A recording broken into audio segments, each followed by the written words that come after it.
face, I embrace debate. I don't make mistakes, I just make my case. Drop mic when I'm done. One more can I say? Not bite, turn my tongue. I don't like the taste. I'm on and I'm on and I own my opponent. I'm always in the zone, either zoned out of zone, and then we could get it poppin'. Pick the topic if you watchin', skipping Shannon, skip the hopping. Took these sports and made them say, all right, undisputed. Joining us now is a Grammy winner who performed our theme song, No Mercy, which you just heard. Lil Wayne is here. Welcome. Thank you so much for joining us. It is so good to see you. And Good job, baby. Thank you. allow me great to, song. up front, we are so honored you did No Mercy for us. I get it in my head. It sticks in my head all afternoon after the show. Yes. No Mercy. It captures the spirit of exactly what this show is about. And I think it's going to be a hit. I don't know, anything I do. Well, you're a very big part of the show. We see you every morning when we come in here. So tell us a little bit about No Mercy, your creative process, and how did it come about? It was simple. I just got a text saying, listen, they want you to do the theme song for Skips in the show. I was like, what? I was like, they do understand that any song I do is not going to be a theme song. It's going to be a song. And so it was like, I know the way you're going to approach it, so just do it and see what happens. And this is what happened. Wow.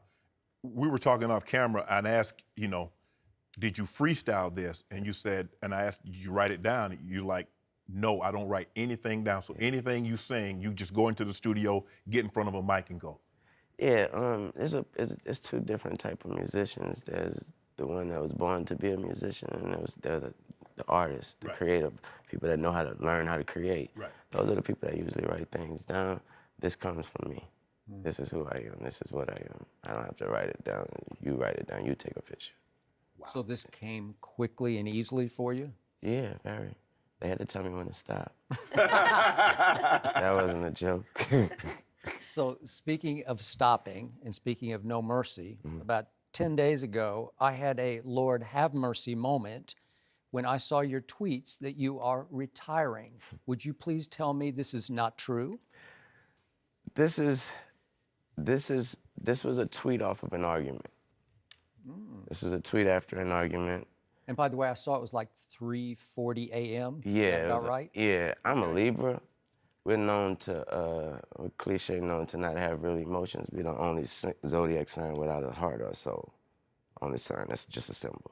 So since it's a scale, we have to let something get all the way down there for it to tip over for us to boil out. So I was at my tipping point. Okay, because of what? An argument. Over what's going on. Yeah, that's what everybody wants to know. Because a lot of people think it's manufactured between you and Baby. Yeah. Birdman. Exactly. This is the real deal. Yeah, this is business. It's business. Once business is involved, and I have a family, I have kids, I have a mother, we got bills. This is business. So once the business is right, then everything is right. So I did feel that way, and I didn't take the tweet down because I said I still feel that way. And until something is done about it, then maybe I'll change. That you feel mentally defeated, you said in the Yes, first I tweet, did. and that Yes. you're not looking for sympathy, but At just all. serenity. At all. I am too blessed. So can you see yourself working with him again? If he, as we say, if we make the money right, can you work with him again? No, sir. So you looking for your payday and you moving on? Yes, sir. And that's all this is about? There's All this is nothing about. beyond that? Nothing beyond that. Give me mine, and I'll walk off free, Okay. smiling. How did it make you feel that so many of the top rappers rushed to your defense and your support? Drake, Kendrick Lamar. It really wasn't. I mean, I love my artists, like Drake and all of my artists. That's expected. Those are my brothers. They're gonna do that. They don't have to. They didn't do it just publicly. Of course, they called me right after they saw that tweet. But the artists that I don't know, and that tweeted and came out like that, and Kendrick Lamar's and people like that. Do you not? What? Do you not have a close relationship? I don't know him like that. Okay. He has my number. Right. Yeah, but for people to do, not only him, it was other people. It was Young Thug. It was other people that just, I was like, wow, I didn't know. Let me ask you It mattered. Let me ask you about the artwork. I mean, you from top to bottom. What went into this? I know they say it's addictive, but what went into getting all of this? I'm a Libra. It's a Libra thing, bro. Once we get into something, Right. we gotta you Get can get all all the the way way in. to it, get all the way through it. And I like to do whatever I do, I actually do it. So, if it's reading, I don't read, I'm gonna do reading. He reads, now he does reading. I wasn't just gonna get a tattoo.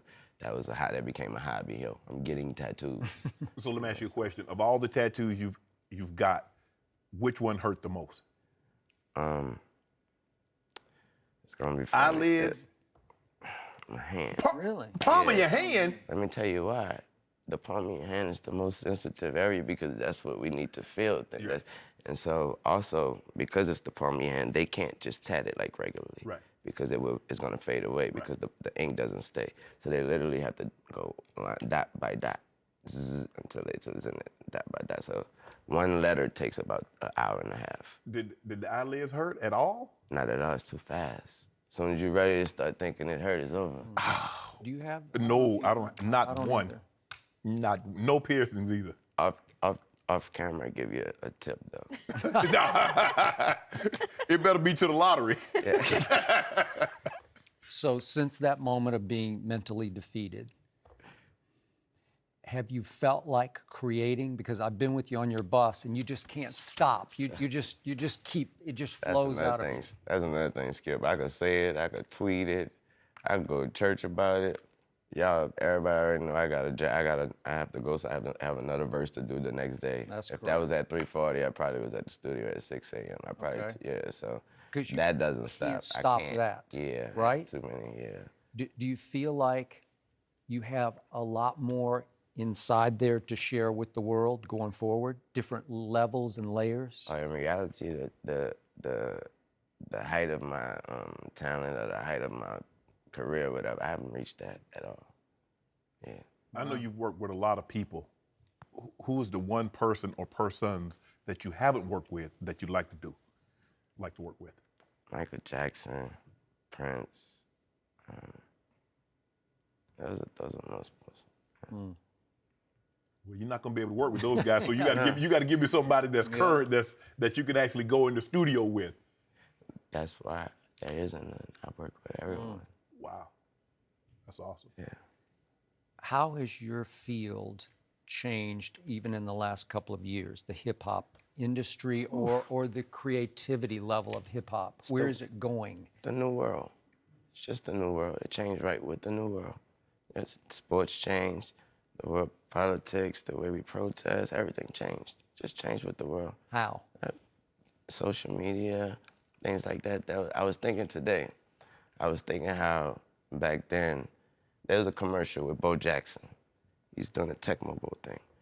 He says, I'm gonna do this to rock, and he puts on a rock song. And I was like, I wonder, what if he was like, back in the days, he probably would say, I'm gonna do this to rock, or they would have the artist that sang that song. It's like, I remember there was a thing called remixes, and I was the king of that. And I was like, it'd have been real cool if in the back seat, I would have had on the referee jersey in the curtain, and I'd been like, what are you? Remix, baby. You know, and things like, that's dead these days because of social media. There's no such thing as a remix because your song is gonna get remixed and the world is gonna be able to hear everybody's version of it because of social media. Back then, if you made a remix, you're gonna only hear that person's remix when that person releases it, and things like that, things of that nature. A feature is almost evident now. A feature, your everybody's hit song has a feature.